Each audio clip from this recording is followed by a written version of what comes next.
And now, the next two matches, I honestly believe will define our season. Like, not even joking. These two games are probably the biggest matches we'll play all year. Don't wait for me, 'cause I keep breathing fire. I won't wait for you, 'cause you keep telling lies. I keep going high, she keeps going low. At the end of the day, she's gone. But you don't wait for me, 'cause I keep breathing fire. And you keep telling Hi guys, and welcome back to another episode of Outcasts to Icons with me, a man who hasn't had enough sleep, apparently. Of course, if you're enjoying the series up to this point, smash a like on the video, that would be tremendous. So today we're starting on the page of Ferencváros, because I wanted to show you a bit more of the players, sometimes at the start of videos and stuff, just so you can kind of get an eye on the sort of the stats they're putting up, the way they're developing and stuff like that. And as you can see, of course, my boy Ferenc, 3 goals so far in the league. Very, very happy with that. Average rating, weirdly, I think it's just that he's gone missing a few times. And he does have some excellent technical attributes. I think where he really simply falls down is he just has that lack of speed, really. And it does sort of cause him some problems, I think, getting in behind sometimes. I've also refreshed the regen faces now, so we should have nice faces on everyone that was missing one. People like Mikhailov and players like that. Someone pointed out that the loud dog in the last episode was perfectly timed with the goal. So I am now suspecting that next door's dog is a Seged or an algorithm ultra. Now, the dog's name is ELSA, so perhaps the ELSA ultras? I mean, she could have her own, like, part of the curve that she is particularly fond of. You never know. Up the ELSA ultras, I say. But today, we start off against Ferencváros. We're doing quite a nice chunk in today's video to make up for yesterday's a little bit. Now, obviously, I had a little friendly in between just to try to keep some momentum going and stuff, to keep players match fit. So obviously, rotations will be definitely needed for this today. So, Greksho, obviously, Bosic, Kovacevic, Jurisic, Bensalem, Stavitsky.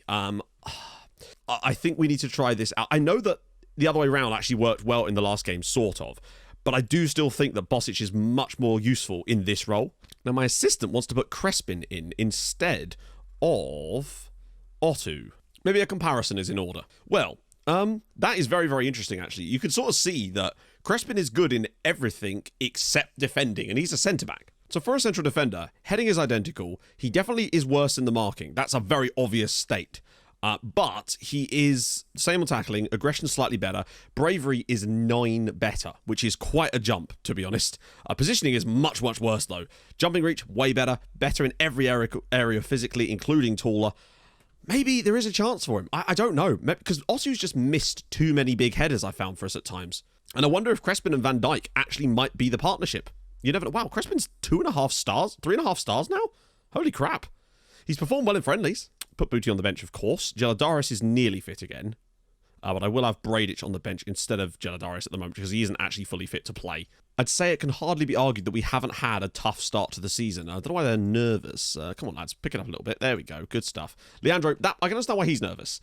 Because, of course, never played for us in the league before. But we've had an extremely difficult start to the season as far as the fixture difficulty, and the fact that we've come through that with 5 points from our first 5 games, despite playing almost all the top sides already, most of which have been away from home as well, is extremely good that we've managed to put up those kind of numbers already. And I want to see what happens when we start to get ourselves on a little run against some of the, in theory, more winnable games. He's just been put down a blind alley and he's had to go back to Van Dijk. It's dangerous, but Kovacevic has got it. Well played. Oh, dear. We were always a bit on the edge there. Ferencváros, of course, have won this league as many times as you can imagine.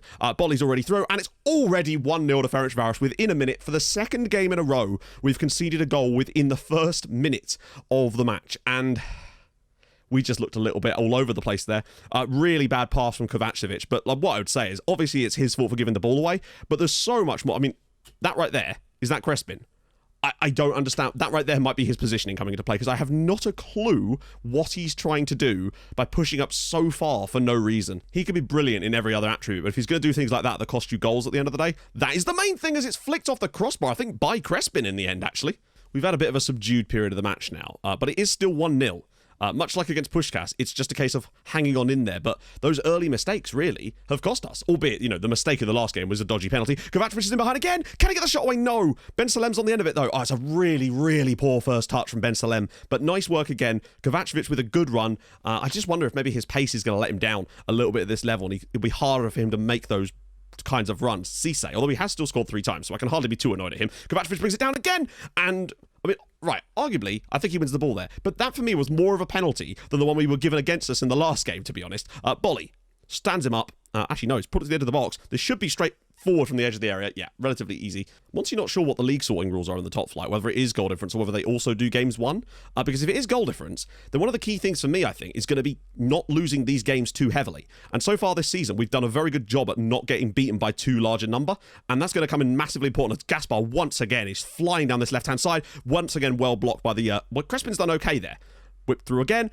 Oh, it's in the back of that. It's a great header from Alexander Zubkov, and it's 2-0 now to Ferencváros. I mean, they're a very good side.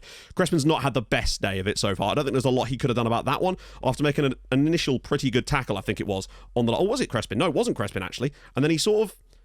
He gets a bit outmatched here. I think they lose track of who's supposed to be marking who, and goalkeeper maybe could do a bit better, but it's 2-0 now. Fairly straightforward for them, really. Yeah, I mean, they've been the better side in this game, obviously, as you would expect from them. And we are 2-0 down. Maybe 2-0 is a bit hard, but it's not really, though. We've not been good enough. That would be excellent. I don't want to lose like 5-0 in this match. That would be kind of bad for morale and whatnot. If we could avoid that. Maybe grab a goal at some point here. And tell you what, Stapvitsky, I've moved him across to the left-hand side now. He's got to pass this. He has to pass this. He finds Greksho. One touch to save himself. Greksho! Oh, what was that? Such a poor first touch there. He takes himself so wide. That was such a great bit of play from Stapvitsky, to be fair. Like, winning the ball in that position, it was brilliant. The run was brilliant. The pass was not spectacularly good. Bolly now. But honestly, Greksho, if he just takes that touch back inside slightly, he puts himself in a really difficult position. And it sort of is just indicative of a striker who's not really in the best form right now. But look at this. We have a 5-on-2 breakaway. Oh my God. That was a terrible pass. Can Greksho pull this one out for us? No, he can't. And that right there is the biggest waste I've seen in ages, honestly. We had a arguably 4-on-2 attacking play, and we might end up conceding from it.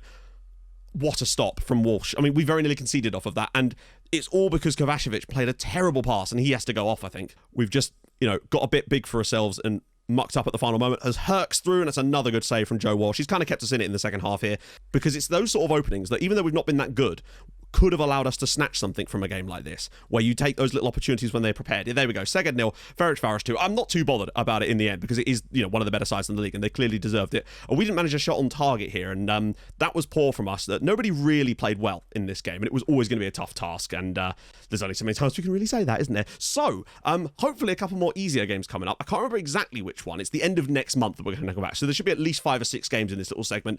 Hopefully we get some points from them.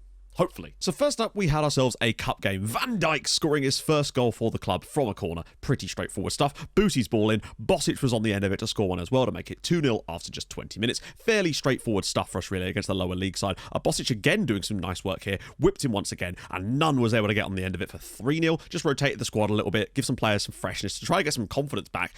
Back post ball here comes the Laszlo Deutsch, who I think has been really underrated this season. Great ball in again. Headed home this time, I think, by 11. But naturally, it wouldn't be us without giving away a random goal off of a team's only shot, because that's just what we do. Pushed up a little bit too much. Goalkeeper retreated, pinned us through, and it was 4-1.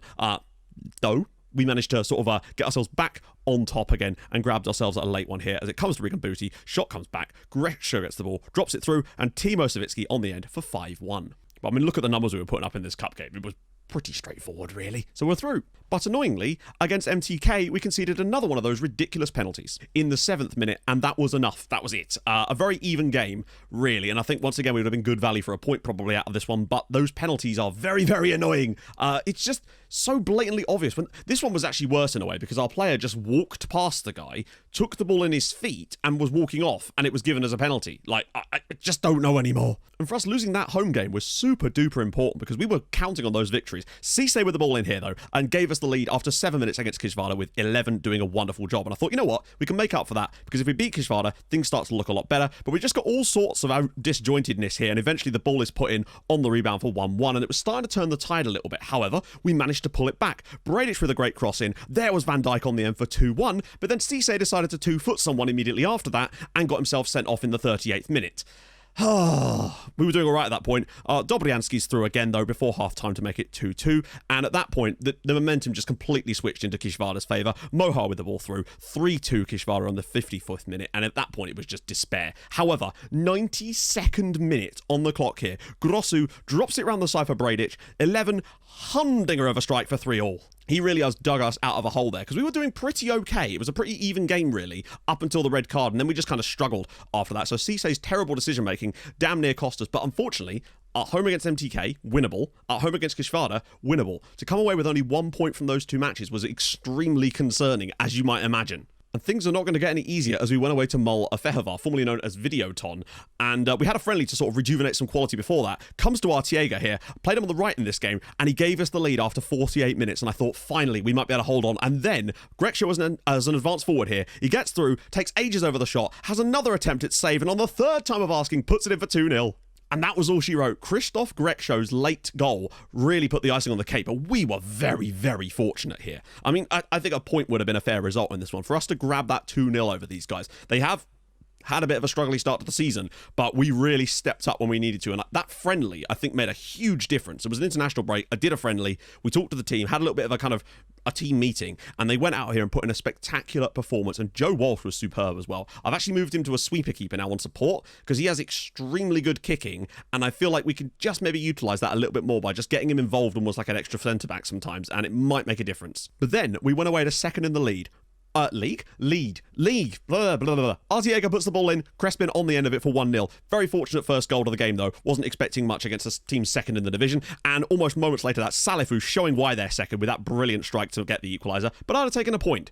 We didn't need to take a point because in the 56th minute, 11 gets the ball down on the right-hand side here. A beautiful cross in. And there at the back post was Bosic for 2-1. And honestly, I actually think we deserved the win in this one. This was probably one of our best performances of the season. To go away to a team like Meziko Zvezdi, that is a stupidly good performance from the lads. They actually were the better side. I mean, look at this. When we scored that second goal, this lot were barely involved in the game. And most of their real chances actually came after that as they were trying to throw stuff at us late on to try to get the equaliser. But that was a huge win. And I'll tell you what, back-to-back wins away from home, off the back of that, massive confidence. And then we had a cup game. And when you need that morale and confidence to keep going, a cup game against a lower division side is exactly what we needed. Van Dijk makes it 1-0, and then Artiaga with a lovely one in the 85th minute, 2-0. And obviously we probably could have had more, but the fact that we had that opportunity, we had those two, first win was very fortunate. Second one I think we deserved, and it was almost like it built off of that one. Then to have a cup game that we could easily win to get even more confidence up is perfect, honestly. Because that actually now leaves us in 7th place. At one point, we were looking very, very sketchy. And bear in mind, if we don't get those 2 victories, we are bottom of the league at this point. Where Videoton hilariously are. Kishvarda, who got that, well, maybe a fortunate point. I don't know. It depends, really. If you consider the fact that we had the red card, I don't know. The point is, those are ridiculously important wins for us that just didn't look like they were going to come. The first one came out of nowhere, really. I don't think we deserved it, but that second one was a really, really strong performance. And now, the next 2 matches, I honestly believe will define our season. Like, not even joking. These 2 games are probably the biggest matches we'll play all year. Because, at home here, we play against Dios Giori here. And, I mean, they are directly below us. They are 1 point below us in the league, but we are at home and in good form. And next up after that is Debrecen. I would settle for 4 points from these 2 matches, but I feel like anything less than 4 points and we could start to get sucked back into the mire because these are 6 pointers, they really bloody are. One of the things I've been looking at as well, when you actually compare Mikhailovic and Lazo Deutsch, I mean, this is ridiculous. Mikhailovic, 11% cross completion ratio over, a decent amount of games. Deutsch, 31%. That's 3 times. Like, he has been phenomenal in the cross. Moment of truth, really. Now, we have had a midweek game. Obviously, that was the Cup, and Cisse is now suspended, so we may have to rotate around a bit. Obviously, I'll let my assistant choose, and then I'll disregard his opinion, essentially. Jurasic is definitely not playing there. With Grosju, surely we could still use Ben Salem. Probably do with the rest, actually. But I feel like my idea there is actually to bring in Regan Booty, because I trust him to do the job for us. Crespin, these 2 have actually done surprisingly well together. After that initial sort of, they've actually done okay. Geladaris at right back, I don't think so. Attila Osvart there, because we've got a history once again, and he has a nice link with Albert Stahl, who is now back fit. Well, sort of. Grossu will be on the bench, though, for sure. And Artiaga as well. I like him in this role, honestly. I was surprised. That's not why I brought him in, but he can play there. But Stahl, I think it's about time that we actually finally got him back in. I'm not sure if I've actually played him yet. He made 1 substitute appearance. That's what it was. Let's go. Oh, this is so big. They've got Jetro Willems. Like, we bottled it massively in those 2 games we should have won against MTK and Kishvarda, and yet managed to go away to Ferencváros and then to bloody Mezgovizdi. Oh, I'm sorry, I can't remember. It's hard to say without seeing it written down. At the second place team at the time. And yeah, we seem to be getting results in the games I don't expect to, and then not getting results in the games I do expect us to. So, I mean, obviously, if it just evens out to us staying up, then I'll take that. But it does make these games that little bit better if we can get results against teams, around us in the league. And already, big save from Joe Walsh. Concerning start, though, there. It's a rare one where we're struggling massively for possession, but that is what's happening right now. So we just need to try and get our foot on the ball for a bit and stop doing that. It would be a good start. Right, Jurassic, there we go. Down to Regan Booty. A rare start for him. Grexo, 11, where's the runner? Oh, Stahl, round the side for Regan Booty, surely offside! It's not offside! Regan Booty scores his first goal, I think, in Hungarian football in the top flight. Szeged 1, Diosgyőri 0. That must have been very, very close to offside. A lovely build-up, though. Starts with Booty, and then the play just continues. You see the run from Booty the whole time, and oh, I think it's the centre-back playing him on. Keeper's short, slow and coming out there, and Regan Booty has slotted us in front in a massive game. Come on, Regan. That would be enormous. Bocic, uh-oh. Right, he's very, very wide. Please just don't foul him. Please just don't foul him. That's it. Sensible stuff. Oh, wow. What a save. And I also think the MTK result, given that they're now 4th in the league, it doesn't look quite as bad as it did at the time. I think I underestimated them as a quality team. We've been okay in this first half. We've had less shots, but the ones we have had have been very, very good. And he's maybe just shied away from a better pass. Stahl, round the side for 11, making a good little run into the channel. We've got options. Could maybe even pull it back for Stahl. Oh, and it's cleared. Oh, that could have easily ricocheted the path of literally anybody. Pretty much. Oh, that's a poor ball from Van Dijk, though. Second half's been pretty much all us so far. Most of the game has, in fairness, other than that one good opportunity early on. And again, oh, come on. For some inexplicable reason, even though this ball is coming straight at him, I mean, maybe it's too far forward, but, like, to me, that is just shameful. And he's done so well. All right, we move on. Like, it's annoying. It happens. It happens a lot, no matter who I seem to put there. They'll just randomly do that sometimes, but I think that's just an element of players aren't very good still. But, yeah, annoying. Grexo. Is there a ball around the side for Booty, maybe? Booty's into the box. Can he find the pass? Oh, Stahl! And it's cleared away again. But Booty, once again, running that position very, very nicely. But they're pressing him quite aggressively. It's Stahl again! What a save. What a save. Albert Stahl. Wow. Not a lot of space around here, but Osvat's got these lovely back post balls, potentially. Booty there. Grexo. Stahl again. Oh, what a piece of play that would have been if we'd turned that into a goal. Really nice build-up once again from the lads, though. Don't you dare do another one of these games, please. Oh, what a... Oh, it's offside! It's offside! Oh, God. It looks like it is going to be 1-1. I don't think we can complain too much about the actual scoreline in terms of chances created. It's just frustrating because the one chance that they needed to score was just completely handed to them by one of those horrendous mistakes you just see from time to time. And it looks like it is going to be 1-1 here. Not ideal. We are really going to have to dig deep in our next game. But once again, maintaining that gap to the teams down below us is kind of important right now. So at least not losing this game, I suppose, is good. We've proven already this season that we do have goals in this team. Or at least have wins in this team. So hopefully we can get just enough of those over the full 90, over the full season to the where it matters. 1-1 in the end. Wow. It's pretty much a fair result, really, isn't it? It's just so annoying when that happens because, so as things stand, I think we've actually extended our lead over the teams below us, which is really nice. 5 points is now the gap. Maybe that result at Ferencváros wasn't actually that surprising at all if they are bottom of the league. I mean, maybe they just can't finish. It's certainly not the end of the world. We're over a point a game right now, which is well within what I wanted to be doing. And our goal difference is literally neutral compared to everyone below us and even one above. So I can't complain too much, but hey, I just don't want to regret not winning this match at the end of the season if it's the one that can keep us up. But I think we've got enough in us to stay up anyway. Next episode. Oh, it's Debrecen up until... Oh, and then Ferencváros again, because that will take us up to the winter break, basically. And then we can resume for the second half of the season in there as well. So slightly tough period for us, really. We've got Debrecen away, Honved at home. That's important. But then it does start to get a little bit tough in those final games before Christmas. So we kind of want to make sure that we've got a little bit of a gap before those games, but I mean, we kind of already do. So anyway, if you've enjoyed this episode, and I hope you have, we actually are unbeaten since that MTK game. So I suppose that's something. Unbeaten in, 4 games? That's not bad. I'll see you guys very, very soon. Thank you so much for watching. Hold your gun. Capybara. Bye-bye.